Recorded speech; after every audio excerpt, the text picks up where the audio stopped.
l'ONU valide le plan de paix pour Gaza de Donald Trump. Réuni à New York lundi 17 novembre, le Conseil de sécurité de l'ONU a voté pour le plan de paix du président américain à Gaza. Sur les 15 pays siégeant dans l'Assemblée, 13 se sont prononcés en faveur de la résolution proposée par Donald Trump. Seules la Russie et la Chine se sont abstenus. It was pretty great.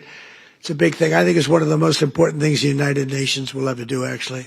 Plusieurs fois modifié lors de négociations, ce plan qui a permis depuis le 10 octobre un cessez-le-feu fragile entre Israël et le Hamas va entrer dans une nouvelle phase. La résolution donne mandat jusqu'au 31 décembre 2027 à un comité de la paix présidé par Donald Trump. Il jouera le rôle d'une gouvernance de transition jusqu'à la réforme de l'autorité palestinienne. Le texte autorise aussi la présence d'une force de stabilisation internationale dans Gaza. Elle sera chargée notamment de la démilitarisation de la bande et du désarmement des groupes armés non étatiques. La composition précise de cette force n'est pas évoquée. Enfin, l'avancée majeure de cette nouvelle version est la mention d'un possible État palestinien.